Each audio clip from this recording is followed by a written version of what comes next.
Hello, and welcome to the Relationship Clinic.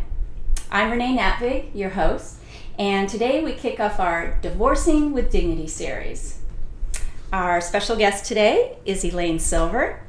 Elaine is a collaborative divorce lawyer, a Florida Supreme Court mediator, and a peacemaker. Elaine handles divorce, alimony, parenting plans and time sharing, child support, and prenuptial agreements. She has deep experience successfully negotiating and mediating family settlements.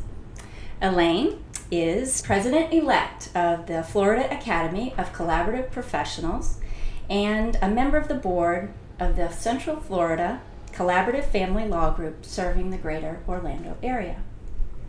Elaine is located here in Central Florida in the Lake Mary area. Welcome, Elaine. Thank you so much for having me. Oh, it's great to have you here. So I'd like to get started first by helping people understand the difference between collaborative divorce and what people might think of as more traditional or litigated or court-based kind of divorce. So if you could just help people understand that difference. Absolutely. The reality is that in Florida and most places, over 95% of all divorcing families end up figuring it out themselves. Over 95% of all families come to their own agreements. But without even going to court at all? Without going to court at all. It's really less than 5% of the families that actually go in front of a judge and ask a judge to decide their fate and their future and their children's future. Actually, our courts are so underfunded by the state that if it were any more than that, our system would kind of implode. Wow. So even though... So it's a small percentage of people that actually go to court and absolutely. Figure it out. Okay. And people are very surprised when I tell them that because the common sense is still, oh my, I'm getting divorced. I'll go tell my story to a judge and the judge will decide for us. And our judges are by and large wonderful people and very well-meaning, but they are under-resourced, don't have enough time.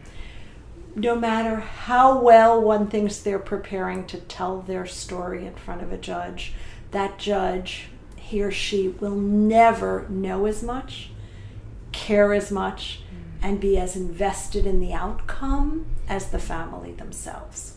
So, what have we done to try and help families create a framework where they can move from, oh my gosh, we're getting divorced, to, you know what, we figured this out, we can move along with ourselves, our lives, our families, our children. Mm-hmm. We have a number of structures to do that.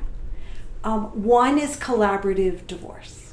Collaborative divorce says, from the beginning, we are going to engage lawyers to help us and other professionals, and we are going to create this team, this village, if you will, all of whom are focused on how can we move this family along the process of our family is coming apart to we've restructured our family. We're going to be able to move along separately, unmarried.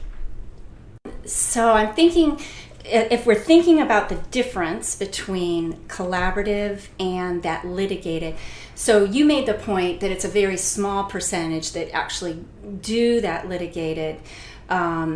So by and large, what are these people doing then? That 95%, I guess we can just talk about that a little bit, the route of collaborative versus what else people are doing in that 95%. Okay. So the reality also is that in our systems, probably 50, 60, 70% of all families have no lawyers and go through this. And of that big bunch, 50, 60, 70% without lawyers, many of them do not have money for lawyers at all. Mm-hmm. And they are what we call, the fancy word is pro se. They're representing themselves in the courthouse. Now, what help is available for those folks? Well, some of our courthouses, Orange County particularly, is very good about a self-help program where you can go and they'll give you forms and help you figure it out. But it is not simple. It is not simple, and unless you have violence in your family, there probably are no free legal services anymore. Right. So if if it's not simple and they want to do it themselves, well, that's one idea they had. There is an option. So in Florida, all cases must be mediated before they can go to a judge. Right. Before they can be tried. Before a judge will talk to you, you must go to mediation. So all of our courthouses have in-house mediation process, but you have to start the case in the courthouse before you can get there. So another way that a lot of families are approaching this problem is to go to see a mediator before they do anything else. You mentioned that I am a Florida Supreme Court certified mediator, so that's one of the ways in which I'm a peacemaker, where a couple will come to me. As a mediator, I can sit in the same room with the couple. Meet people, some families, many who have children these days there are people in your profession, LCSWs, mental health professionals, who are also trained as mediators and who will sit and help that family create a parenting plan. Sit in the same room with them, work with them to create the parenting plan that they need to get divorced. And why would people potentially choose then collaborative versus sit with a mediator? So what collaborative does, so this is what I've been describing is a little bit of a more on the do-it-yourself spectrum, where you still need to figure out a lot of things yourself, because there's only so much that a mediator or a parenting counselor can do to help. What collaborative brings is here's what you need, all in one place, everybody together. You have collaborative lawyers who say, we're not going to court. We know we are invested in the idea that you, your spouse, your family moving forward will be so much better off if you figure this out yourself. If you let go of the idea. With our help. With our this help. Team. Yeah. With this team, exactly. If you let go of the idea that some judge is going to have a better solution than you, with the help of this professional team, can figure out. So the lawyers are not there to reinforce the worst instincts of an angry person that moment in time. We've all heard horror stories about divorce, the attorneys just really, at each other or making fighting. Things worse. Yes. Well, and some people don't realize that context of a divorce in court, how that it really makes it more contentious than maybe even people start out wanting to be. And I'm not here to badmouth lawyers. We are trained that a client walks into us. We are trained to accept their story, be their advocate. But I do believe that we also train to be their counselor. And I think that is one of the primary differences between a collaborative lawyer and a litigation lawyer. That the collaborative lawyer guides the client. Yes, of course you're angry. Yes, of course you would like to win. But let's look at the big picture. The story I like to tell is about a 3-week custody trial. And very, very unhappy relationship, very, very strained marriage. 3 weeks in We were a trial. actually 3 weeks. Now, this was many years ago, and that doesn't happen anymore. Oh, okay. That was in another state with different resources. That typically doesn't happen 3 weeks of a custody trial. And so we tried this case, and we won under whatever definition you want of winning. But I followed that client and that family, and it's not just one story like this. There are many. No matter how much you win, whether you count that as dollars received, or if you're the have spouse, fewer dollars paid, or if you count it in, I want so much time with my children, no, I only want to give you so much time with my children. However you measure that winning in a divorce trial, and that is also very problematic. If you follow those families who have been through the trauma of the litigation process, there are not good outcomes. Yeah. To the contrary, if you take a family and you two spouses who don't like each other very much right now because they're getting divorced, Right. but there was a time, right, when they fell in love, made babies, were Raised a family. had all of that shared life experience.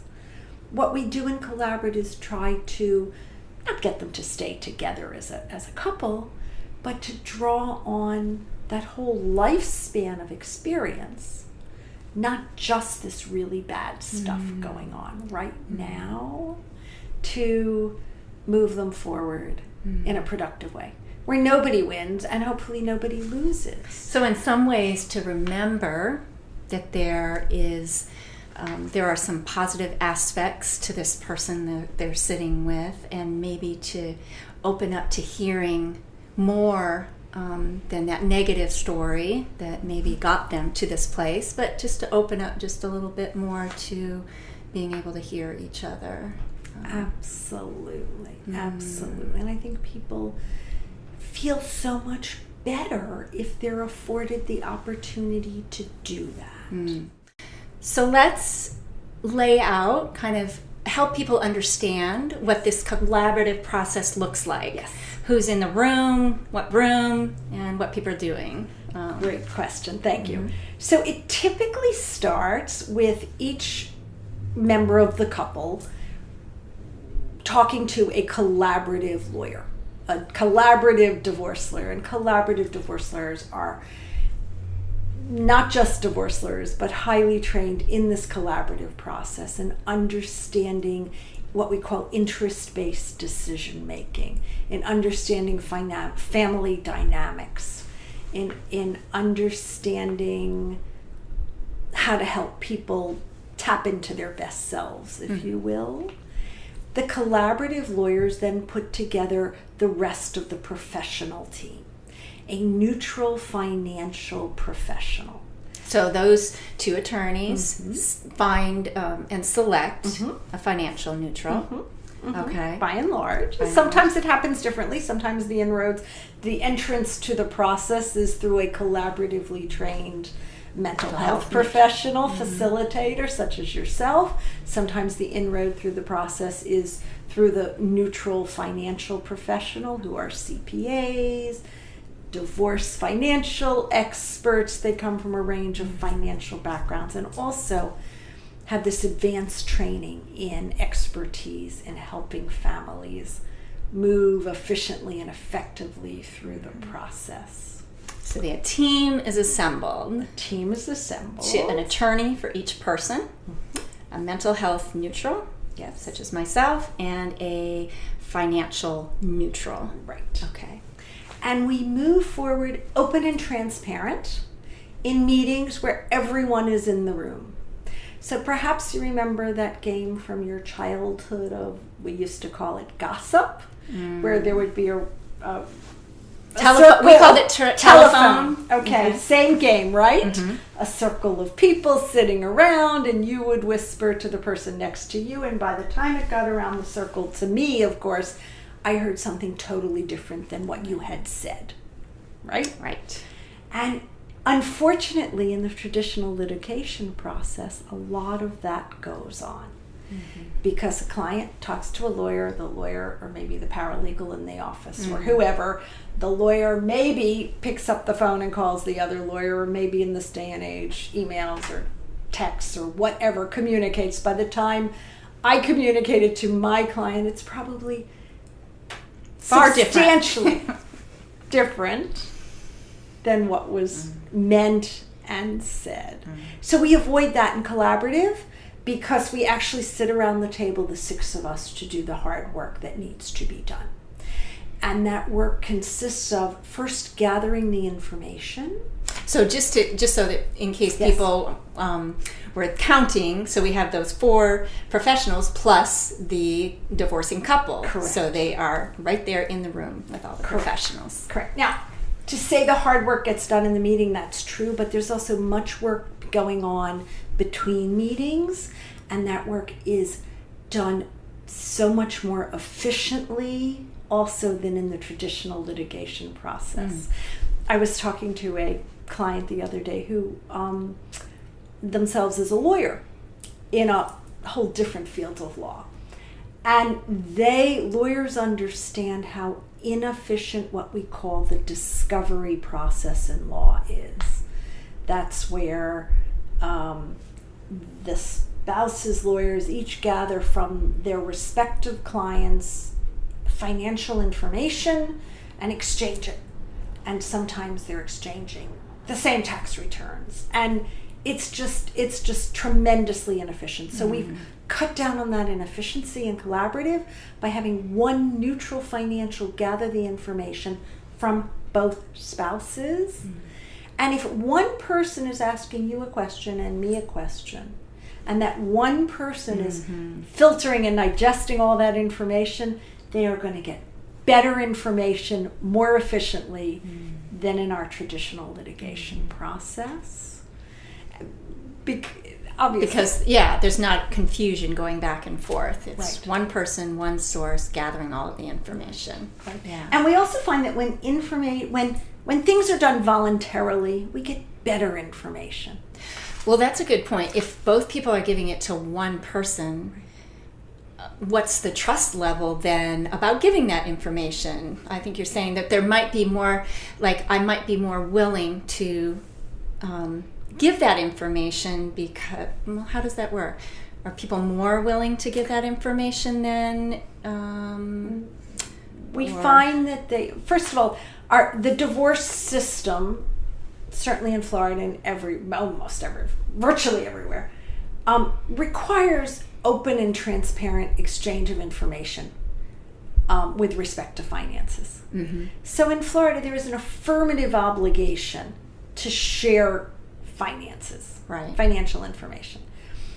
And in most cases in our world today where everything is on paper, it is very hard to hide. And a seasoned financial expert is very well versed in finding out everything we need to know. And also importantly, if one spouse is much less educated about financial information, the financial neutral can spend the time bringing that not yet educated spouse up to speed. Okay. Give them the information that person needs to make good decisions. Okay.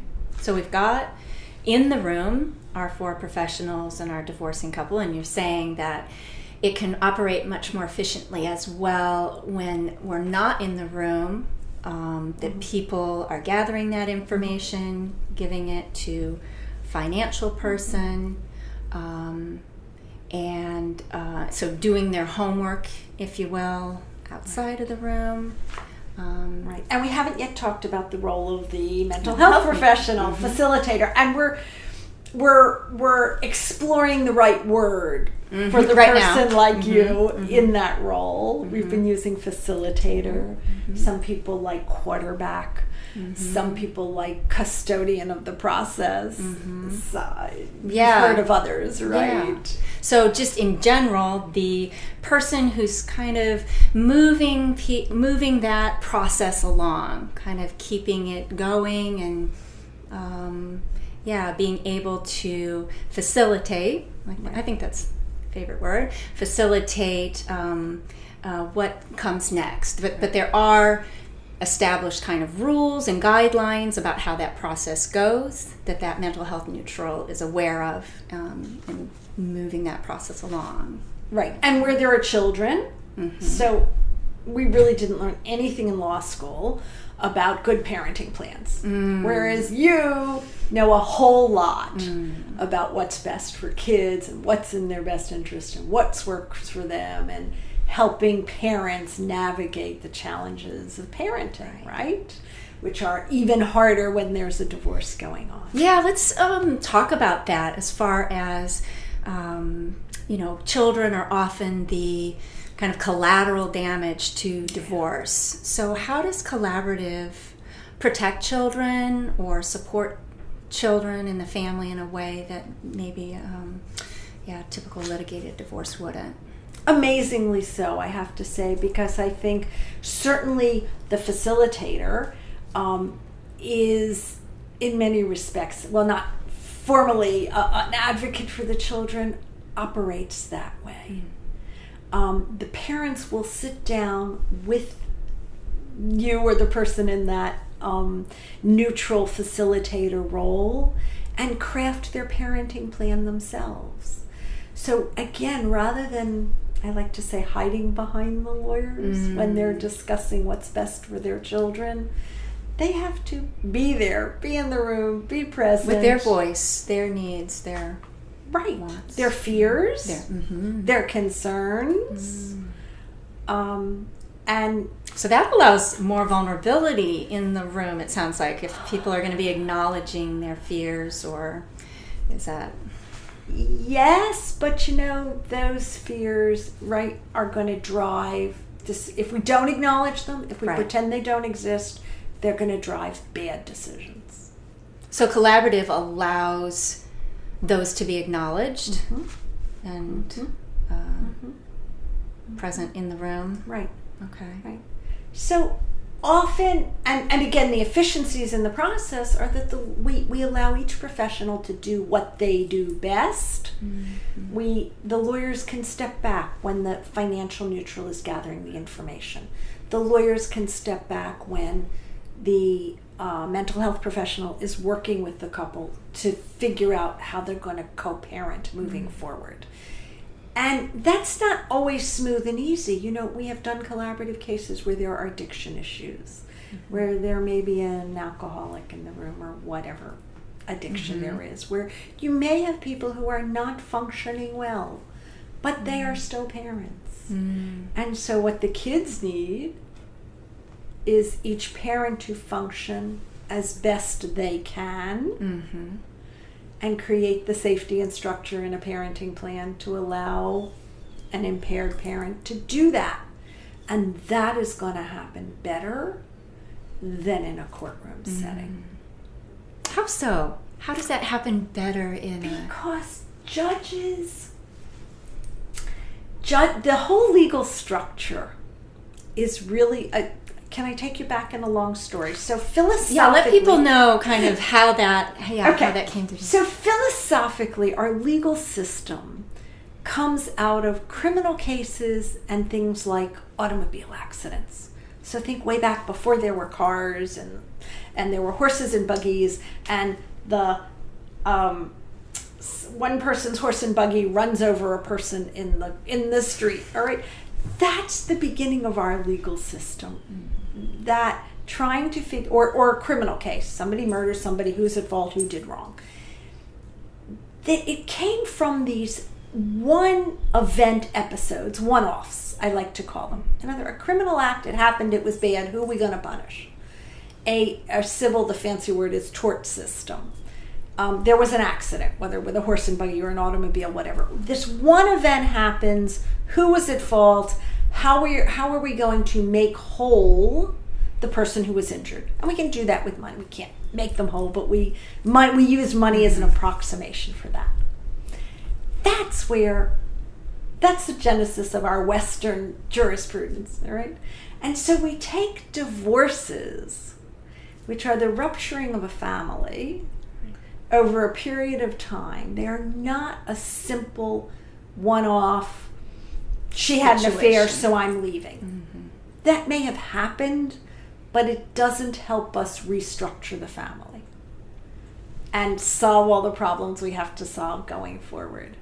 And judges do the best they can. And they're limited in their what they can order or what they can... Absolutely. For example, in Florida, judges cannot order parents to pay for college education. Now, that's not true in many states, but it is true in Florida. They just can't do it. If once a child turns 18, for legal purposes in Florida, they're considered an adult. Judges can't make any orders about college. College may be a very important priority for many families. For both parents. For both parents. And how are we going to pay for it? And how are we going to fund it? Collaborative allows us to have conversations about, let's figure that out today. Let's not wait. So you say, how are children protected? That's one way. We can, if there's enough money to do it, we can figure out their college plan, or at least we can try. And and you also said, as far as protecting kids, the way that the parents are going about finding a solution or finding an agreement is much different in collaborative than in this litigated way. So protecting children in the sense of how their parents are treating each other, and how that leads through to how kids are experiencing their parents then, when this is all both happening and after the fact. Right. I mean, our literature tells us that, yes, divorce is traumatic. No question about it. But the long-term health of kids whose parents have been divorced doesn't depend on whether or not the parents divorced. It depends on how the parents divorced. So significant. Yeah. How much conflict and turmoil they created for the children, and how each of them was able to continue to be the best parent they can be. And collaborative helps us focus on that, not on the battle. No, they're my kids, you can't have them. Right. Awesome. Okay. So we've talked about how it works. Let's see here. So we've talked about how it works and how it works well. Do you have a particular example, maybe an experience of how it worked really well for you, that people you were helping? Oh, many. And of course I can't talk about specific, in a way real specific. That discloses anybody's identity, because of course that's a wonderful feature of collaborative that we haven't talked about yet. It's private. And what that means, today in Florida, when you start a case with something, a divorce case is started with a piece of paper that's filed that's called a petition. As soon as the lawyer files that in the courthouse, it is public record. And I think probably in Florida, everybody's had the experience, if they've had a traffic ticket, that's public. It gets filed in the court. And as soon as you get that traffic ticket, your mailbox is flooded with letters. Take this course lawyers, and that course, right, which also say, you need a lawyer to represent you in your traffic ticket, hire me. Well, there are actually real-world examples. I've had clients come to me saying, what is this letter I got in my mailbox? Which says, your spouse has filed for a divorce. If you don't have a lawyer yet, come see me. This is really happening. Now, imagine if you have teenage children, and because you actually, if in the traditional method, many lawyers follow the protocol of filing the petition and then telling the client, the other spouse about it, actually having them served, it's not a person in uniform, but it's a person who brings them the paperwork. Here, these are your divorce papers. Imagine if you have a teenager living in your house who routinely gets the mail and sees all these letters from lawyers, and that's how they learn about their parents' divorce. Unintended consequences that people don't think about. So collaborative keeps this whole thing private, and we have rules and statutes supporting the collaborative process in Florida now, and judges are very supportive of this process. And once we come to an agreement, we can keep that private. Tiger Woods actually was one of the first people to have a collaborative divorce that was kept pretty private. And the celebrity divorces that you don't hear about, many of them are collaborative. In a litigated divorce, by contrast, you have to file, if you're one of the spouses, you have to file with the court this piece of paper called a financial affidavit. It goes right out there. It goes right out there. It's everything you own, everything you owe, what your income is, what your expenses are, what your bills are. I mean... So all of that can stay private in the collaborative. Yes. All of that background information and what gets actually known then as public information is the fact of the divorce, because we still need a judge to legally declare the people divorced. So the fact that there is a divorce that's happened, we can do all of this privately. Once we have the whole agreement done, we can present it to the court and say to them, Judge, we figured it all out. Each lawyer has a copy, each spouse has a copy. We're just going to tell you, Judge, that they have agreed and they're happy with the agreement, and please get them divorced. And if we ever need to come back to court for any reason, we will file the paperwork then. So that's one really that's one advantage to collaborative, is keeping that confidentiality. Some folks that I've talked to have an impression that collaborative divorce is expensive. And so maybe you can speak to our listeners both about expense and time compared to litigated. Yes, thank you for that question, because it is really important. Divorce with lawyers is expensive, no matter what. It just is. We see people who can't afford it spending all kinds of money on divorce with lawyers, especially litigated divorce with lawyers, where you're fighting about the outcomes, and that's not a good thing. We have studies that show that collaborative divorce, even with all those professionals, is less expensive than a blown-out litigated war divorce. With just two attorneys and a judge. Even with just two attorneys. Because of what we talked about, that we're letting each professional do what they do best and letting the lawyers step back from some of those processes, the gathering information, the crafting, the parenting plan if there are children. As to time, how fast you get through the process, we also are collecting data around the state, which tells us that collaborative divorces happen much more quickly than litigated divorces. If you have to wait in Central Florida for a judge to decide your case, you could be waiting not months but years. And it's not their fault. Right. For example, in Orange County, where we're sitting now, each of our family court judges has approximately 5,000 cases on their dockets. I heard that the other day. Amazing. Yeah. So they're doing the best they can. They're working incredibly hard and well. But if you are in that line, you're just going to have to wait for all the other people who got in line ahead of you. Not so with collaborative. We can do it in a period of months.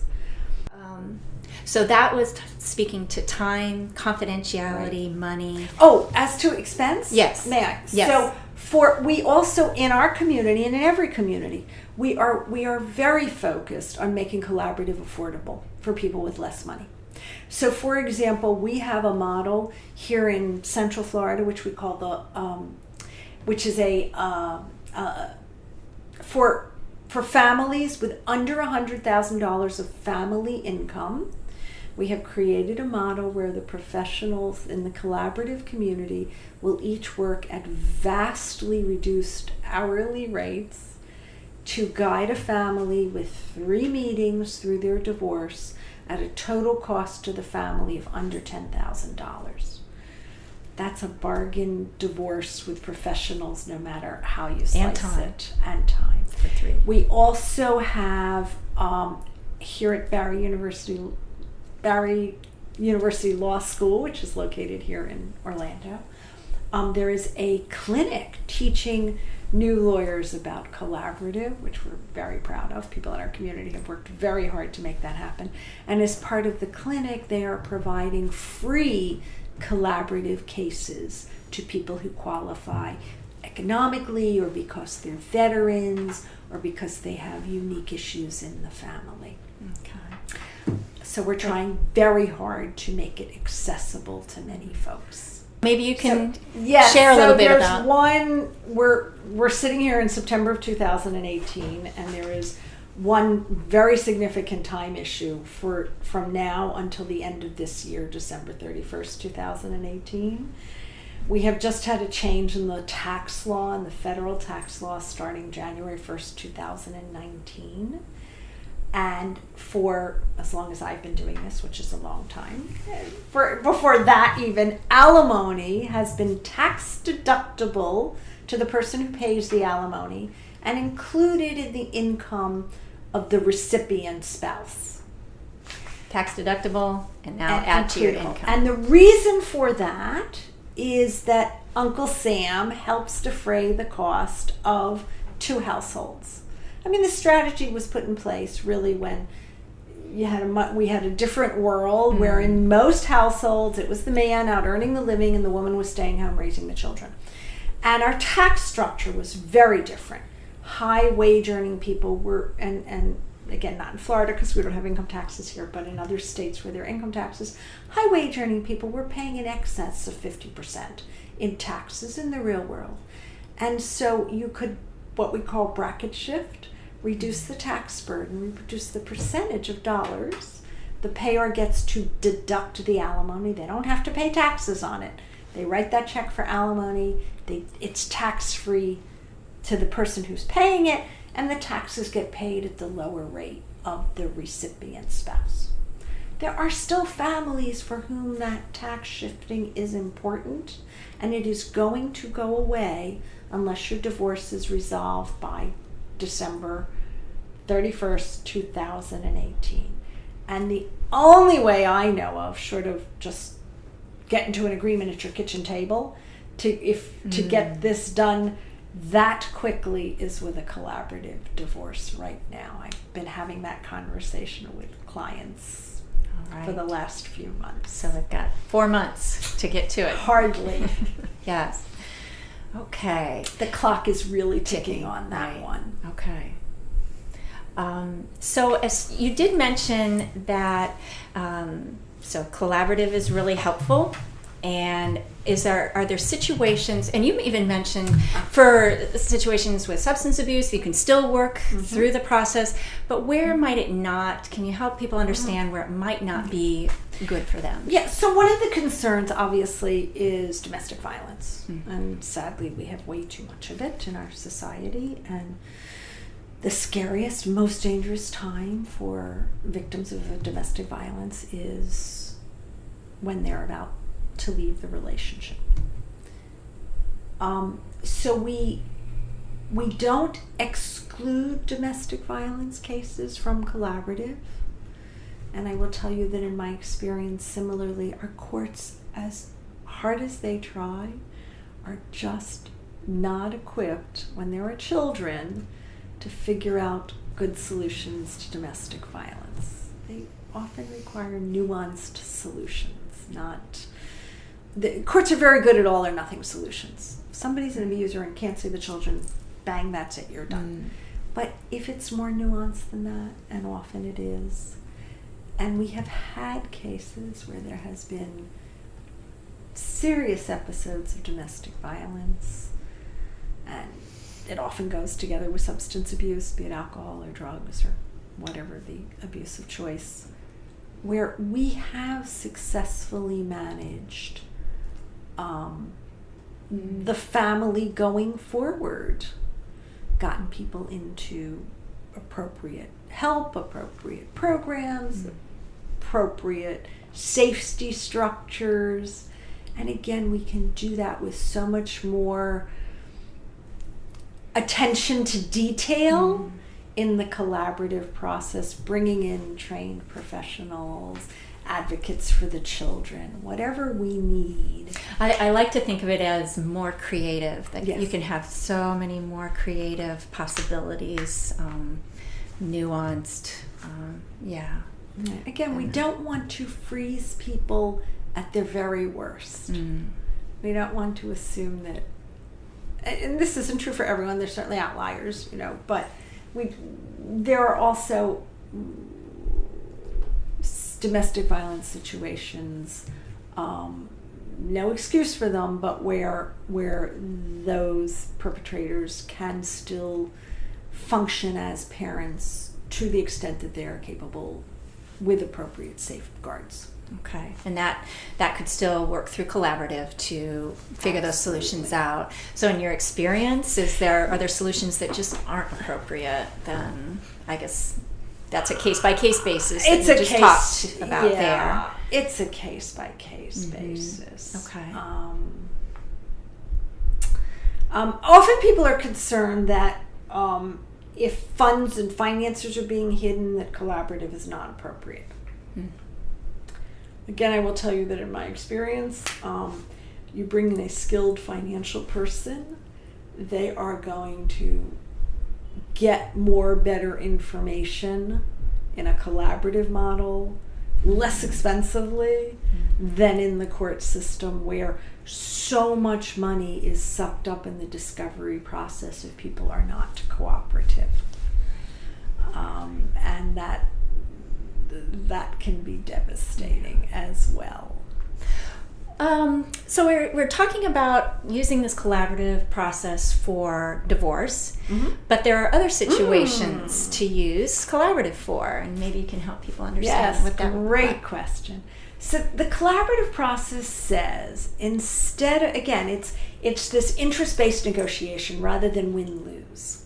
So in any situation where people have a reason to preserve a relationship, collaborative makes a whole lot of sense. So, for example, we're seeing with the aging of our population of baby boomers, we're seeing so many estate controversies, either about caring for elderly folks who are no longer capable of managing their money or managing their persons and the siblings are fighting, or after there's been a death and the beneficiaries are fighting over the money and they could spend it all on litigation, and typically those are people who do have relationships to preserve, whether they're siblings or descendants, or it's a family structure. So collaborative is brilliant in that context.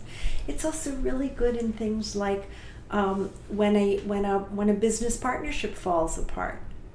We've taken those disputes typically to courts, but we don't have to. And if people were in a medical practice or a business relationship of whatever kind, they have reasons to not spend all their time and energy looking backwards at what went wrong, but construct a beneficial plan to move forward. It's interesting. If you talk to lawyers who do business litigation, so company gets in trouble, whatever, gets sued, and the CEO goes to their lawyer and says, we just got sued, what should we do? More often than not, the corporate lawyer will say, don't be stupid, you should settle. Because whatever you have to pay them will be less than paying us to fight about it, and the lost opportunity cost. Having all of the people in your organization focused on fighting this battle instead of moving forward to do your next deal, build your business, whatever it is. So we're talking about couples getting divorced. We've been talking quite a bit about collaborative. Can you help people understand where mediation fits into as a possibility? Yes. And I get that question a lot. How is well, it's like mediation. Well, no. Yes and no.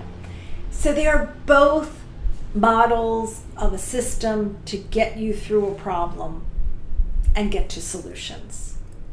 Not look backwards, look forwards. So mediation and a collaborative process have that in common.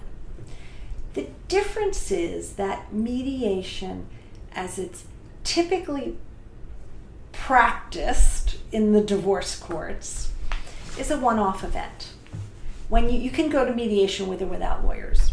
When you go to mediation with lawyers, you spend a lot of time and money with the lawyers, exchanging this information, finding out all of that, And then you sit in a room with the lawyers, with the clients. They're very angry. They haven't spoken. There's been all this bad stuff. And you expect this magic mediator to get them to a place where they can resolve their differences in a couple of hours, a half a day. If you mediate at the courthouse, you get 2 or 3 hours.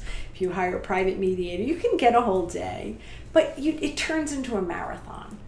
And I don't think that's a very healthy way to mediate.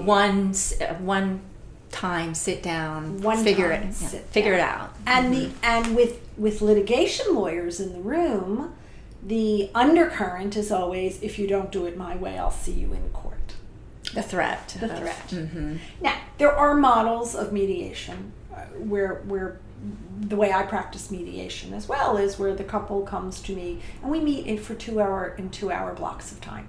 And we take as many of those as we need to figure out the process. So it's not a marathon. It's not we have to do this today. There are no deadlines.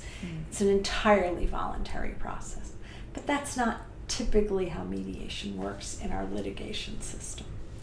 The difference with collaboratives is that from day one, everybody is solution focused, and there is never this undercurrent of, well, my lawyer says, well, if we don't do it your way, the judge will see it my way.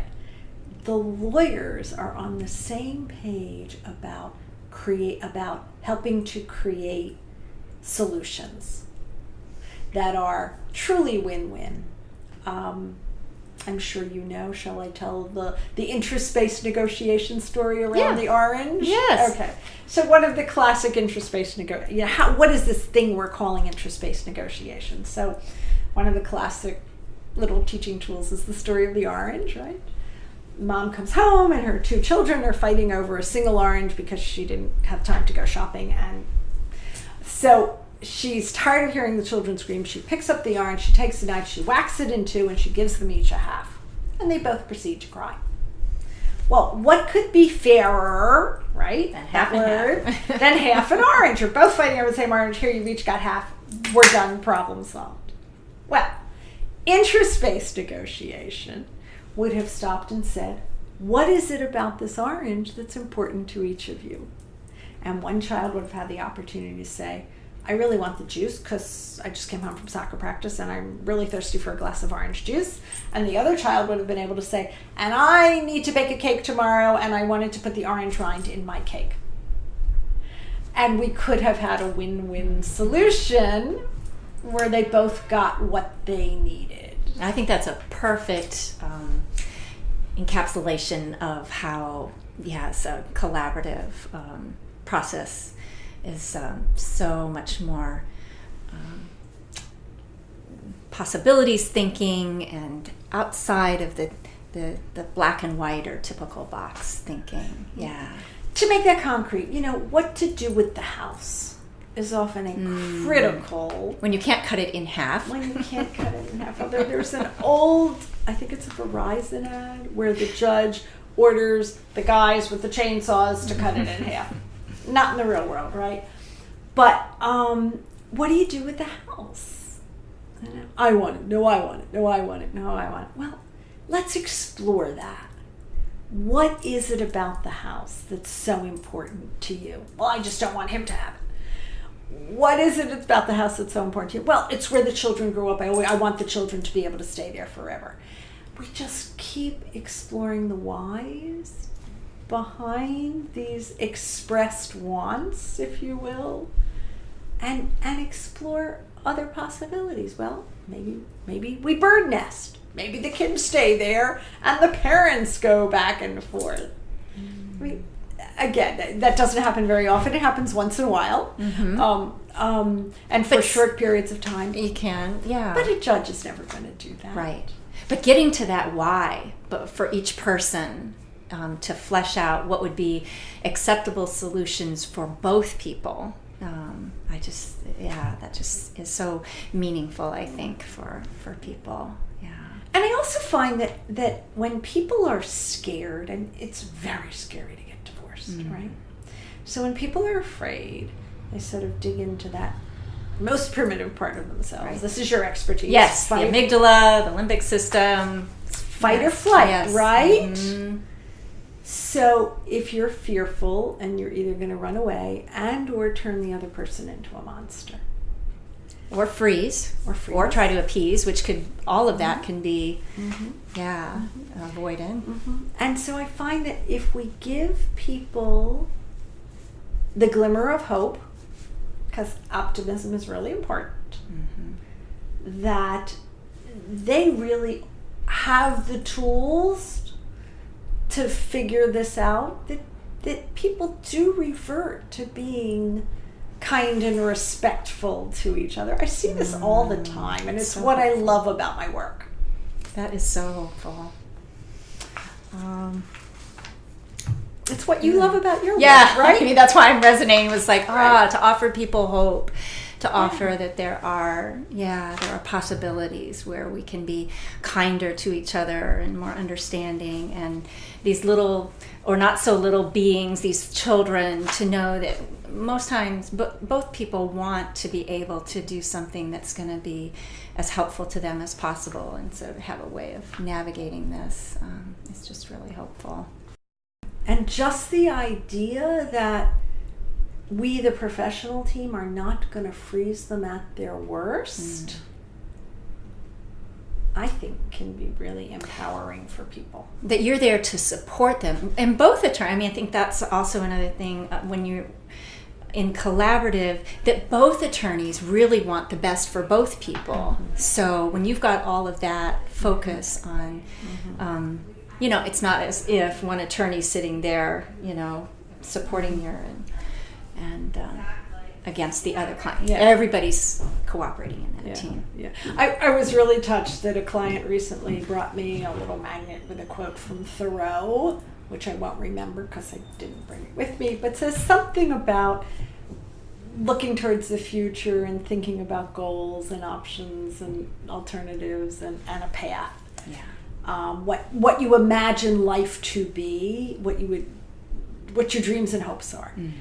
And what he said to me when he gave me that was that he really expected to have just a very dry legal process. Okay, we need to get divorced. Here, you get this, I get that, we're done.